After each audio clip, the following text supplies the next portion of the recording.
la question des addictions dans nos sociétés est plus complexe que c'est un choix Ouais. conscient. Un matin, je me réveille, tiens, j'ai envie de d'aller prendre de la drogue parce que je trouve ça sympa, ou je sais pas, c'est récréatif, c'est agréable.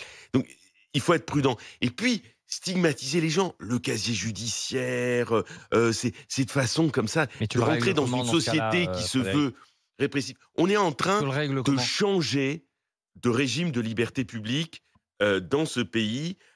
Et on est en train de passer dans un régime de Mais c'est pas une liberté liberté, publique. pardon. Attends, je peux Non, non, permets-moi non, de te non, non, couper, mais c'est pas une liberté non, de non, non, consommer de la drogue, c'est un non, je délit. parle pas C'est de pas la, une liberté, c'est pas un non, mais droit, hein. je C'est un parle, choix.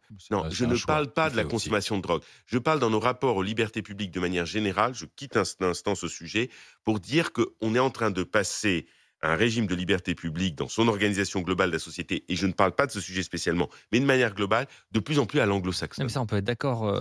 C'est-à-dire, je m'explique. Le régime de liberté publique à la française, c'est en fait tout ce qui n'est pas interdit est permis. Et en fait, on est dans une logique répressive. Alors on pourrait croire que c'est négatif, c'est-à-dire on laisse les gens vivre, et puis il y a Il y a, dans un cadre. dans un cadre. Et la logique anglo-saxonne, c'est tout le temps en amont, il y a toute une série d'interdictions qui bloquent, qui bloquent, qui bloquent. Voilà, c'est cette logique-là. Là, aujourd'hui, on bascule dans la logique plutôt à l'américaine. Et la logique française des libertés publiques n'était pas celle-ci. On est en train de changer de régime, ok, très bien. Mais ce que je veux dire, stigmatiser les gens, les mettre dans des casiers, etc., je ne suis pas sûr que c'est ça qui vienne à résoudre le problème. C'est tout. Mais après, je suis tout à fait d'accord avec toi, cet argent, il finit dans des mains et ça conduit à des actes terrifiants. Nous le savons, et tu le sais, malheureusement, et on sait le caractère terrible. Mais je ne suis pas sûr que T'as des nommer pays, des je gens rappelle, stigmatisés, ça soit... Je me permets de rappeler que dans certains pays, la vente de drogue, être dealer, conduit à une peine de mort. Hein, en Ouais, puis Asie t'as certains, notamment, t'as certains donc, pays qui font ça, puis qui d'ailleurs, c'est les plus grands producteurs de canne. Thaïlande. Oui, bien sûr. L'Afghan, par exemple, l'Afghanistan, tu vois. Voilà. C'est ce côté hypocrite de dire ouais, on va pénaliser ceux qui fument, par contre ceux qui produisent on leur dit rien parce que ça apporte du blé au pays, tu vois. Oui. C'est un vrai sujet. Et là tu vois la comparaison avec la prostitution, tu vois, la prostitution n'a jamais été autant malheureusement développée qu'aujourd'hui. Et moi, par exemple, ce matin, je passe par le bois de Boulogne pour venir ici. Bah, ce matin, tu avais déjà des bagnoles qui étaient à côté des jeunes femmes ou jeunes garçons, parce que j'arrive pas à voir de loin. C'est pour ça que tu arrives en retard. Non, non, Il va jouer j'ai au football avant. C'est Gerbier qui me l'a soufflé, c'est pas moi. Ouais, Je ça balance, m'étonne. hein. Ça peut être- Ça bah, ce t'étonne matin, pas. j'ai vu Gervais, j'ai vu son scooter là-bas. Mais bon, après, je dirais rien. Je sais que ses parents écoutent, j'aurais quand même pas. Non, mais t'as un vrai sujet avec ça. C'est-à-dire que non seulement ça n'empêche pas la consommation ou la prostitution ou tous les délits, mais le problème, c'est que tu pénalises ceux qui consomment, mais à aucun moment donné, tu n'as des actions réellement sur les trafics. Et tu le vois bien, aujourd'hui, tu as une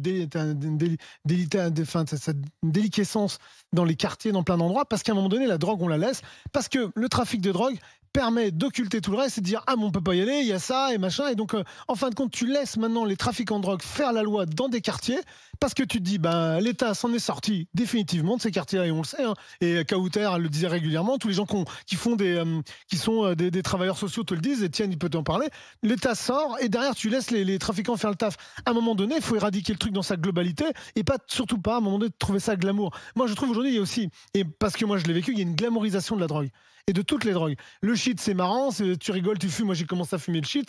J'avais 13 ans. Hein. J'arrive dans mon collège parisien où moi, je fumais des clopes dans les shots et les mecs fumaient des cigarettes plus grosses. Je dis, c'est quoi ton truc? J'ai commencé à fumer du shit, j'avais pas encore 14 ans, tu vois. Donc, qui a déclenché justement ce côté je vais fumer?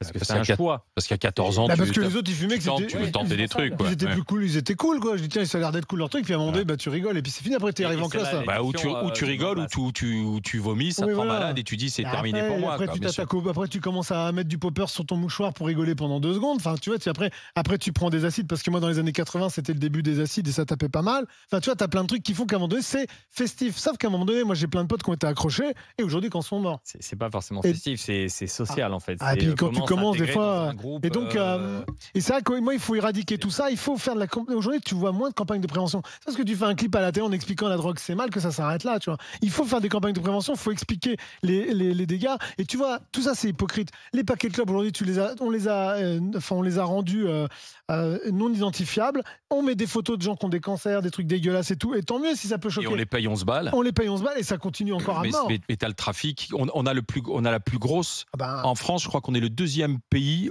qui a la plus grosse contrebande de cigarettes. avec toutes les frontières En qu'on a de Europe. toute façon. Si tu veux, je pense que Donc, ce qui l'école, prouve que tu vois, en montant oui, le ça prix, sert à rien. l'école doit savoir aussi. on a créé du trafic. Quoi. les- Bah, évidemment. L'école doit savoir La aussi prohibition, s'adapter Ouais. aux nouvelles problématiques. On a, entre guillemets, supprimé l'instruction civique. Non, ça y est, toujours L'éducation l'instruction civique, civique. Ça y est, toujours à l'école.